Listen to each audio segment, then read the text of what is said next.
intro. Okay. What? Okay. Welcome back to the How We Fight Ethan Paul podcast. By the end of this podcast, we most likely will get into an argument with Ethan Paul, so please stay tuned to find out. Our first thing we're going to go over is our general roll sheets and what we covered for this week. So I'll start off. What book were you reading? So the book we have decided to read was How We Fight for Our Lives by Saeed Jones. Make sure you check the link in the bio for 50% off on your next purchase. That's not true. Using my creative Amazon code. sponsor. That's not true. Yes, very Amazon true, sponsor. very true. Highly. Thank you, Jeff Bezos. Anyways, Moving on. so Were you the summarizer? I was a summary. I was the Okay. connector, and so I was connecting the book to my own personal life, to our community, or to my community, and to the world. And so, connecting to my own life, honestly, was pretty easy for this because he's a gay man, I'm a gay man, hand in hand. But the main quote I decided to focus on was gay was still an unspoken word in the house, an increasingly eloquent, encompassing silence. So I thought about, because when I read this line, I was thinking like, okay, yeah, I am out in my house, but I still don't like to talk about it because I don't know what my parents are going to say necessarily, and I just don't want to like have it be a topic of confliction in my house because like, yes, I'm out, but like, I'm scared about like what my parents will say because I just don't want to get into a conflict or a fight with anything. Yeah. I get what you're saying. Did either of you have like something in the book that like connected to your own life? I thought there was a scene towards the end where Jones is talking to his mother, and he is he gets caught by his mother like talking to older men on the internet about like sexual topics. I think it's implied in sexual It's like topics. a gay chat room. Yeah.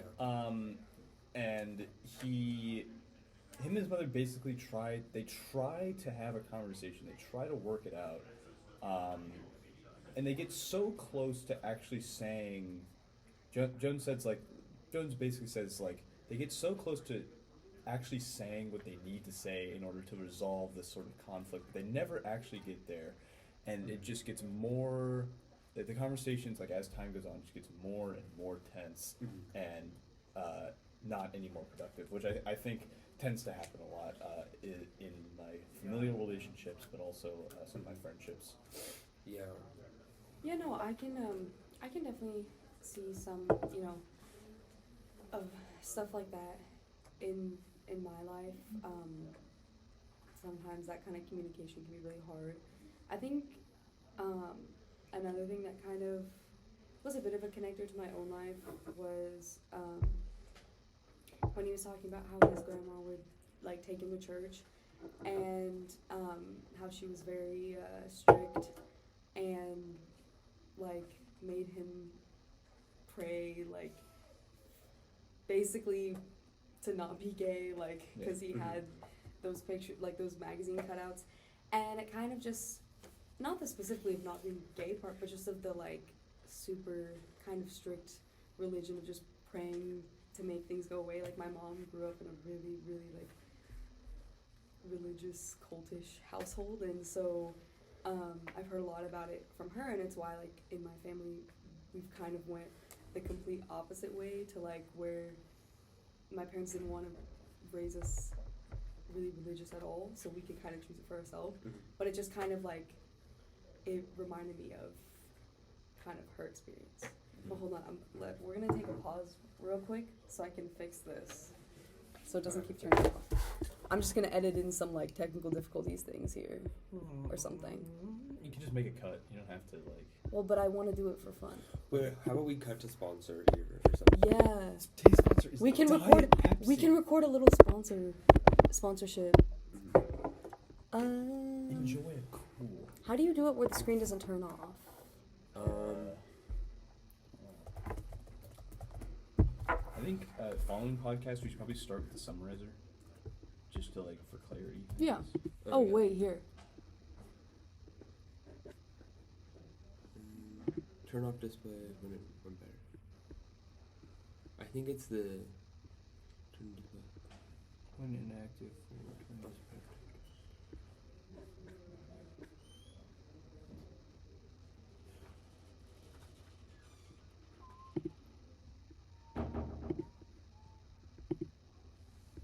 I'm just gonna turn all these off for now, and I'll come back and change it later. Don't forget. Don't worry about it. Require password? Sure, I don't care. Okay. Cool. Back to this. Yeah, we can. We've already spent like 5 minutes. It's supposed to be like 15 minutes, so we can speed it up a little. I Yeah. So what are we doing now? I'll Continuing. finish off. So, and for connecting to my world, being the back, like the church and stuff, I said that, dear God, hear me pray, praying for one of your lambs. His mother has chosen the path of Satan and decided to pull him down too. And I thought this quote was really interesting and like sad because the grandma is basically the grandmother of Saeed is saying, my daughter has chosen, or like has saying to the pastor like, oh, my daughter has chosen Buddhism, and the priest is saying, or the pastor, I'm not entirely sure familiar with the term. It could be I think it's a pastor just Mhm. based off of how the church is run, and since it's in the South, it's most likely Protestant. Thank you. And I thought it was like he was saying that the grandmother's daughter, and Saeed's mom, has chosen the path of Satan by being Buddhist, and the grandmother said nothing and agreed with it, and I felt like that was such a horrific thing. And I feel like in our lives, religion is seen like, if you're not with me, you're against me in a way. Mhm. And I feel like it's not very accepting of others who are like not religious. Like Yeah. there has been very famous cases of anti-Semitic views and values in history, and I know this. Is anti-Semitic just to Jewish, or is that? Yeah. Yeah. I was gonna say another one that I've seen in my personal life is like Islamophobia. Yes. It's a big one, Mhm. especially in America. Yeah, and I felt like also it's really interesting because this also reminded me of the poet X, with Xiomara's mom, who was kind of forcing religion onto her daughter, and like if Xiomara acted the way how she wants to, but it was against Xiomara's mom's views of religion, then though it was her own daughter, she would still punish her because it went against the church. Like for her kissing Amon, I thought was like it's saying like religion is above kind of your own family in a way, and I feel like if religion is based on family values, it shouldn't be that way, where you should be supporting your family and others. And then last thing I want to touch on for the connecting community, I chose because mainly the most of the story takes place in Louisville, which is very close to us. And then one part which I thought was very sad was talking about the death of James Byrd Jr., who was taken by the 3 white supremacists and like dragged behind the truck and dismembered. And it was just in the South we can sometimes hear like a lot of racist things, and even if it's not like intended to be racist or something, it's just like subconscious because that's how our family has like that's the value of our family. It's been passed down to the younger generation, to the children, and it's kind of seeps through. It kind of keeps going in our lives, whether we want it to happen or not. And it's just horrific to think such a horrifying thing that happened was very recent. It was like 1990, which is still very close, which is very unfortunate, and also was very close to here. I think it was about 4 hours away, which is horrifying to think about. Yeah. I think sometimes we forget a little bit like that this stuff is still so real and so close to us because we've made so much change. Like this stuff is still, like you said, it's not that long ago. Mm-hmm. I mean, 30 years is pretty long. I mean, yes, it is, but then you have other things like, especially like we saw all the stuff with like police brutality that kind of manifested Yeah. as an aspect of institutional racism, Yeah. and it's kind of just another aspect of it in a way. Yeah. Would you, Ethan? Would you like to share a little bit of your summary of? Yeah, kind so I was a what happened? summarizer. Basically, I'm basically just going to go over what happened in the 6 chapters. So, in the first 6 chapters of How We Fight for Our Lives, Saeed Jones basically explains his experiences living in the South as a gay black boy, and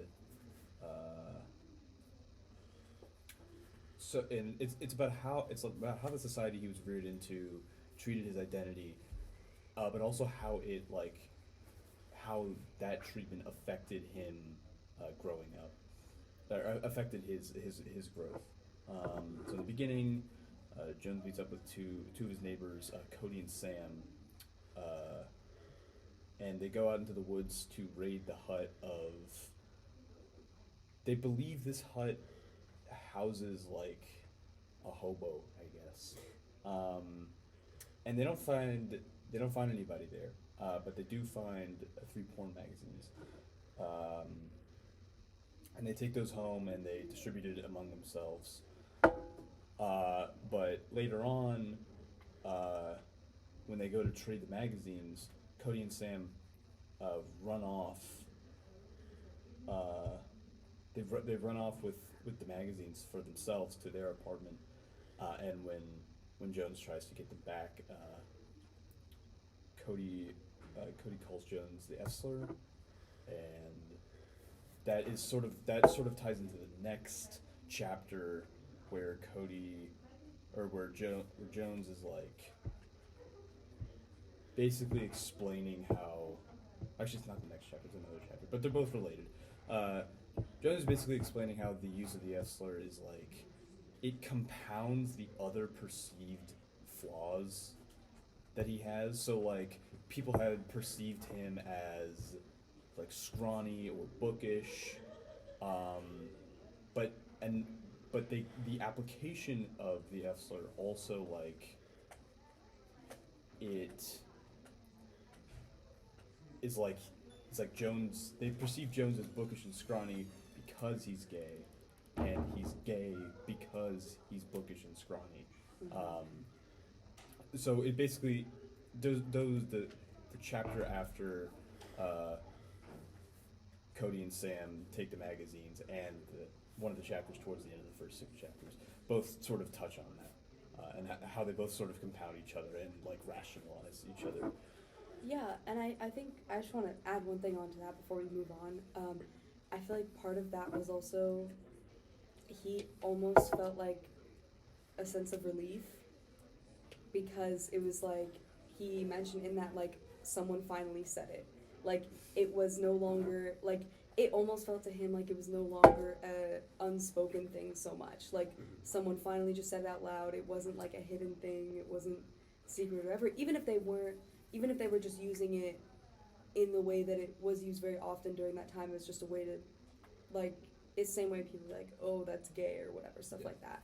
Just as a general, like, term means someone is dumb or a loser or whatever. Yeah. But for him, it took on another meaning of, like, almost his identity being recognized in a way, which is kind of unfortunate or like backwards that it comes through that, but at the same time, like I feel like that was part of his development in his like identity, especially. But yeah, you can continue. I just wanted to bring that up before we moved on. Yeah. So let's see. Okay, so after that thing with Cody and Sam, Jones's mother sends him to Memphis, Tennessee. Memphis, Tennessee, to live with his grandmother for the summer, because Jones's mother is kind of down on her luck financially, so to speak. Single mom. Yeah. So Jones's mother is Buddhist, but Jones's grandmother is Christian and like very fervently religious. Evangelical. Yeah. Yeah. So Jones's grandmother takes Jones up to church, like up to 3 times every week, and Jones's grandmother always introduces him as his grandbaby. Well, she says like this is Jones, my grandbaby, or and then she says his mother is Buddhist. Like that's just part of the introduction. Like his mother is Buddhist. So I guess it's she's implying that like that like that's all you should need to know about him, is that his mother's Buddhist. Yeah, like why, basically introducing why he's there. Yeah, basically introducing like, you know, like, yeah, he's satanic. Yeah. Yeah. Well, I think it originally started with her just saying, "This is my grandbaby," and then eventually it started to be It turned as he got into- older, Yeah, it turned yeah. into As he his got older. mother's His mom's Buddhist. Buddhist. Yeah, yeah. So Jones had kept a picture of Mark Wahlberg shirtless under his bed, and Sorry. and Jones's I don't know why this is so Jones's funny. grandmother finds it and gets really, really upset at him.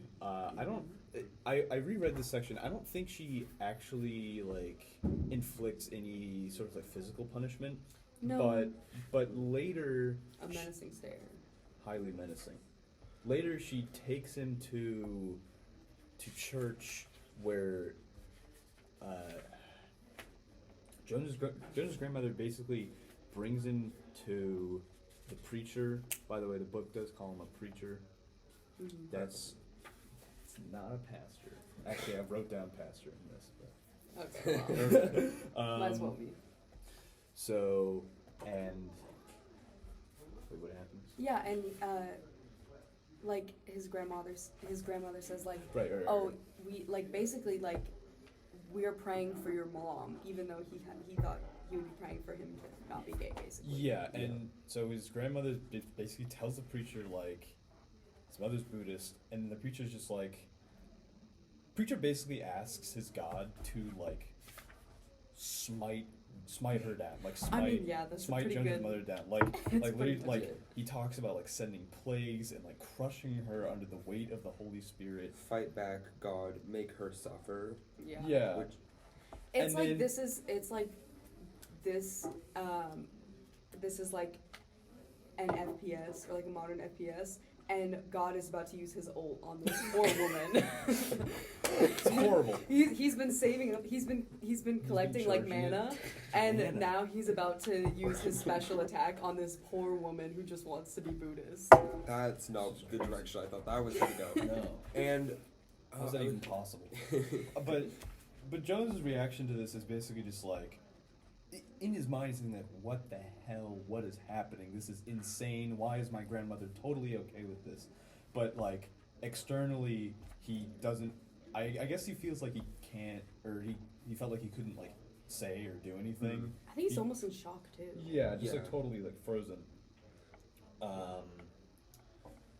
And then another thing Yeah. I wanted to say was that also it's not just her mother or his mother is Buddhist. It's his mother is Buddhist and his bringing down the child, and that Mhm. the child needs to be saved from the mother. Yeah. Right. Which I don't think, like later on we see in like I think it was chapter 6 that the mother like isn't amazing, but it's still like she's trying, she's being there for her son. Honestly, Better- yeah, I was gonna better say than- better I'm than the kind of grandmother. yeah, I'm kind of rocking with the mother. Like, she's kind of I've come to like her more Yeah. because I think it's just a moment of like her life is clearly very tough and like she has to handle all this stuff on her own, but like she's in the end she really cares for Saeed and she Yes. really like is trying to do what's best for him Mhm. in a way that like is actually not the most harmful. A lot of other parents try to do what's best for their kid and it turns out a lot more harmful Yeah. than I think. I think my main like thing that I saw that in was when she was like when she found out about the chat room or whatever. I thought her reaction was pretty rational. It was understandable. Like I thought it was a pretty like normal, rational, and honestly, I thought it was incredibly reasonable. And I don't know if I would have, if I had a kid, and especially like you think back then there was even worse views around gay people Well, in what- general. yeah. Like What was this, like early It's like 1998. I think that was right? 2000. 2000. 2002. Okay, Yeah, So- I mean, that's 2002. I mean, there's still like Yeah. gay marriage was not legal, that was so. under Obama, wasn't it? So you just I feel like given the circumstances, I feel like she honestly like Yeah. she was just looking out for the safety of him Mhm. in the Yeah. end. But we also saw that maybe she has a friend who was gay or Yeah. something. And I think maybe because that friend, that's why she is acting the way she is with Saeed. And Because she just wants to protect him. Really. yes, I do think that she is really caring about her son, because I mean, it's her son. Yeah. And then, I mean, she didn't let Saeed defend himself, which I understand though, because like she is worried about about her son, and she's worried that these men are trying to get with him. They're gonna take advantage of him. Mm-hmm. Yes. Yeah. And that's a real fear that people have to worry about. And honestly, still to this day, it's something that people should be very cautious of. Mm-hmm. But yeah, I'm just gonna quickly touch on like I was the literary guru, and so like a lot of the stuff that I have already, like a lot of the thoughts I've had about this book, I've already talked about, but I'll just put it in, the perspective of like literary devices. I chose colloquialism for one of mine, and a very important and thematically central word was the F slur that, like, when we were talking about how Cody yelled that through the door, when Saeed was like banging on the door or whatever. I chose, like, it is, yes, just a basic example of a colloquialism, but also it's just very representative of the book's theme as a whole. So yeah, I just, that was one of them. And then another literary device I chose was anecdotes, because basically all of this, he's telling his life through these anecdotes. Because we have times where he'll partially switch into a bit of a narration, and you'll hear just some of his general thoughts that aren't specifically tied to a specific story, even if they come before or after a story. But then throughout, he's telling all these stories of his life in order to quite literally write this story, to tell this story that is this book. And another one I talked about was that he uses a lot in the book is imagery. I feel like he uses it a lot, and obviously it's just effective storytelling. But like one of the quotes I chose was this quote from when he was describing one of the men in one of the magazines. Basically, I'll just read part of it. It said, "He had green eyes, olive skin, and a body that made me wish I knew words in a foreign language. He kept his black jacket on, but nothing else, reclining on the couch while the housewife kneeled before him."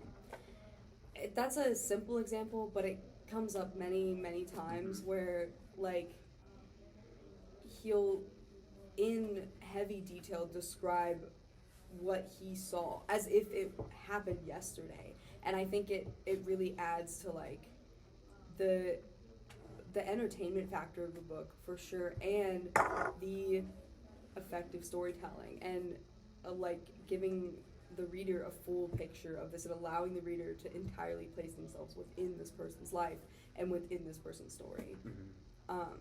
And so yeah, overall, I feel like he does an incredible job at using these literary devices to his advantage to create a very enjoyable and effective story. And I definitely found myself, like, I've loved reading it so far, and he makes it very interesting to read.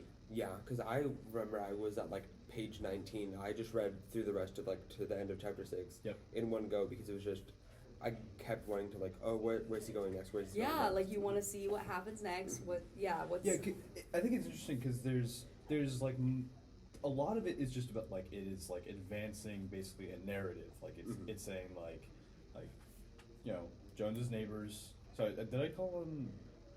Whatever. Sam and Cody. Yeah, Sam and Cody. I think I called them his friends, but I think I would more accurately describe them as his neighbors. Acquaintances, neighbors. Yeah. Friends-ish.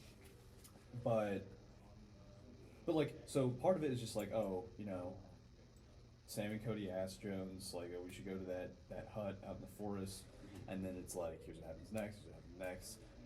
But sometimes you get these really interesting sort of introspective breaks where Jones talks about like the cultural effects of growing up in the South and being black or being gay, and it really, you could say that it slows down the pace, but it almost feels like a respite. It almost feels like a It's like it's Like a like a night. clearing in a forest. Of Yeah, like a, yeah. We're going through all of this like storytelling, and then we just have this moment of clarity where he's kind of describing some of the conclusions to these stories, or some of the like almost takeaways in a way, Yeah, yeah. or like the so what. And I of think it. that sort of that aspect of the storytelling is really potent. Yeah, it's like he's kind of. I feel like it takes on a role of like he's guiding you through this. Yeah. So. Okay. I think we should move on to the next question. So, like, who is the author of the story, and what do we know about them so far? So the author, Saeed Jones, we know that he is a gay black man, and he grew up in the South. To a single mother. To a single mother who is Buddhist, who's Buddhist, yeah. but comes from a Christian family. Yeah. I believe they came from Memphis, Tennessee. Would make sense. I can't remember for sure. I don't, because I I don't remember think it was there's that like Polaroid photo that he found, which was in Memphis, I think. Yeah, so it could mean that like she used to live there, like, and then that guy was her friend or whatever. Yeah. But I think we'll definitely see that guy in the photo come up again. Yes. Probably. I mean, he was introduced so early, like I feel like it's gotta. We can really see how the mother is like affected by it, how she doesn't want to talk about it to her son because something is going on, and then based on like how a book is written, we know it's going to be talked about again. Yeah. But yeah, basically, especially where we are in the story, he is a curious young boy. Best way to describe it. Figuring out his identity. What things are important to the author? Well, we can start with his family. We have his mother. We have Kingsley, the dog. I forgot about Very Kingsley. important. Yeah, I literally had to look through the book to get his name. Yeah. But, I mean, having a dog is always nice to have when in moments of stress. And, people are important to him. It seemed like his grandmother was more important to him, but towards the end of the chapter about the grandmother, he says that, like, they're kind of drifting apart, how, like, people who love each other will eventually split apart.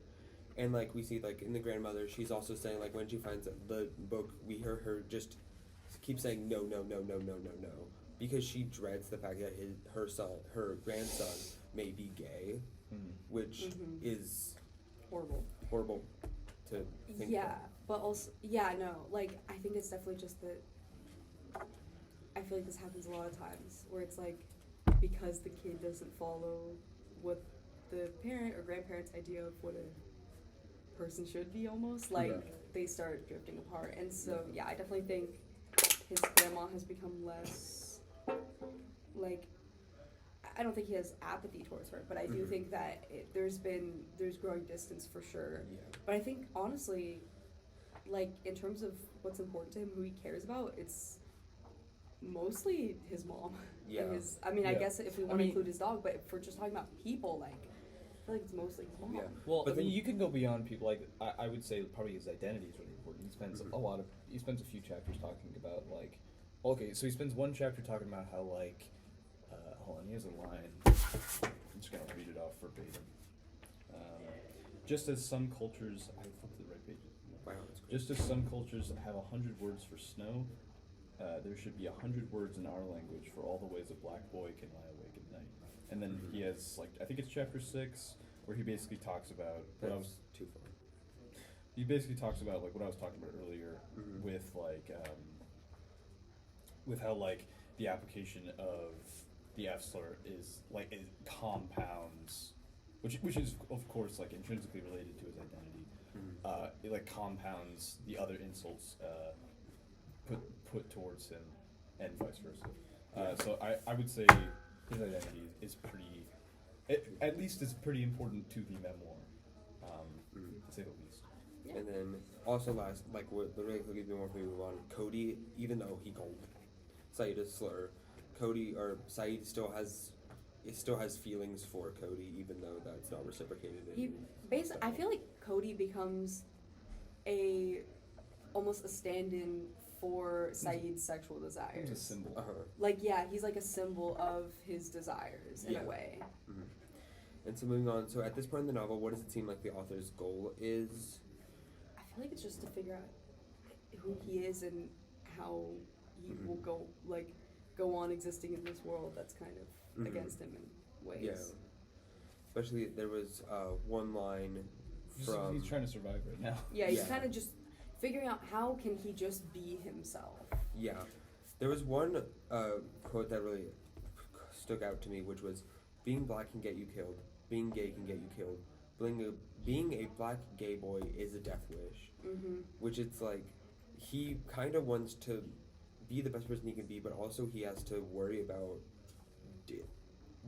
not even as a joke of dying, because he has seen in the news about a black man in his area, or it's 4 hours away, but it's still in his But state, it's still, yeah, close who enough. has been not even killed, dismembered, Mhm. like brutally murdered.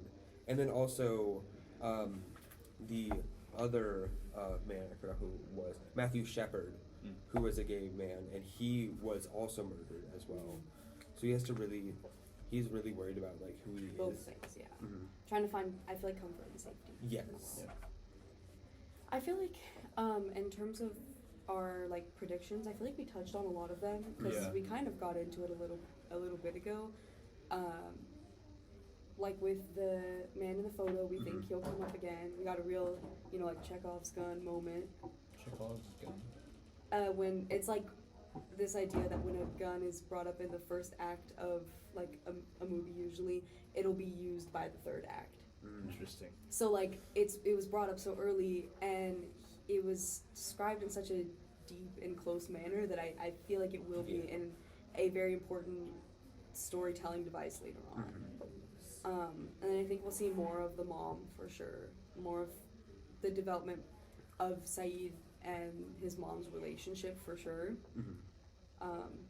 But yeah, just to close it off, the overall Yeah.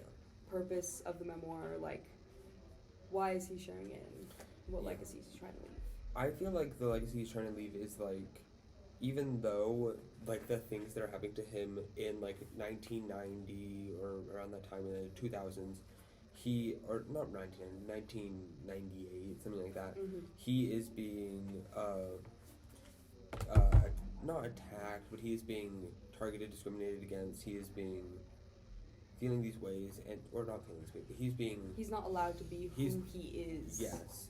And I think a purpose of writing this memoir is to show that this has happened in the early 2000s, and it's still happening to today, and that whether we like to admit it or not, it's still happening, and that this allows the reader to kind of gain an understanding of the conflicts and strife that the minorities of being black and being gay can feel and experience, and the reader can kind of see how those being a part of that group can affect your life, even if you are not a part of that life. So it really shows and gives the reader a new perspective on understanding of what maybe being a minority feels like. Even if it's not a perfect, like everyone will feel this way or experience these actions, it still can feel like a way of giving the reader a sense of understanding the problems and strife that people go through, even if they themselves do not go through it. Yeah, and I want to say also on that, I feel like another big, like a purpose, reason for writing this book is just that a lot of the stuff that he goes into detail about in this book is stuff that people normally would never dare to say. Not that it's like super crazy or anything, it's like pretty normal human experience kind of things, Yeah. but they're just so taboo. Yeah. Like yeah. anything to do with sexuality, not just like sexuality as in sexual orientation, but sexuality in general, whether that be heterosexual or homosexual. And Mhm. also like beyond just like sexuality, but like sex. Yes. Just like Yeah.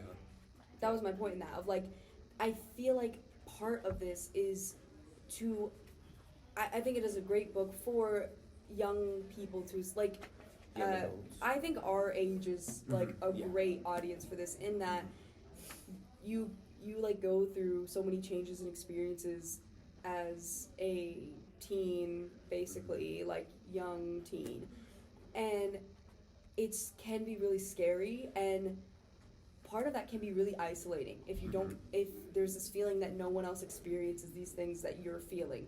If it maybe, you're told that you're wrong for feeling these things, which is a central like idea in a lot like Christianity, a lot of time it's like they so like heavily teach like abstinence, and that like if you're having any impure thoughts, you have to get rid of them, and they're like wrong, and like it's, you know, horrible, and you can't even think about looking at, you know, a person of the opposite gender until you're married to them, like that kind of stuff, where like a story like this I think can really help, you know, someone read it and just see like, oh, these things, like it's not wrong that I've felt these things. It's not, I'm not weird for feeling these things. Someone else has gone through this stuff or felt these things, and I can relate to them and understand that like it's okay. It's not it's not something to be like ashamed about. Yeah, and I think that's something that Jones is really good at is just like pushing past social taboos, because like taboos are not necessarily like a good thing at all. Like having them in place is not necessarily a good thing at all. So I think Jones's willingness and sort of like ability to just really just push past those is kind of inspiring, honestly, because I was having trouble like thinking like, how am I going to sit in the hall and talk about the F slur and like sex, and it's like, how am I going to do that? No, I totally get what you're saying, and I think when you start this book, it's almost a little bit jarring. It is kind of funny, actually. There is I so like respect the amount of honesty that he has within this book. Like he is putting his entire like most personal parts of himself just out for anybody to read. He would never get this out. No, and I don't know if I would have the strength to do something like this. Right. And so I admire it a lot that he's able to do this, and I think it does a lot of good that he is able to push through some of that, like just embarrassment, and be able to write about it, because I think in the end it's like it's very helpful, it's very effective. So, all right, we're ready to wrap up. Okay. So we're about to go physically fight Ethan Paul, because we didn't get into an argument. So we will post those highlights later. Please stay tuned. It is pay-per-view, so you know. Yeah. You'll have to. We have our Venmos on there, so you can just send us the money. It's about $1,000 per view. Don't be alarmed What's if next podcast we only have 2 people here because someone is in the hospital. So It'll be John. I'd win. Oh. Okay. Yeah. Thanks for listening. We are gonna come back next time. What's the format? Are we gonna be like boxing or doing that, or like Monday Night Raw? No holds You barred. don't need to worry about that. Oh, Okay. We will see you next time with our next set of chapters in about a week. Yes. What's up, guys? But real quick, thank you to today's sponsor, Chipotle. Come on down It's not- Valentine's Day, February 14th, Cut. Wednesday, from 5 p.m. to 9 p.m.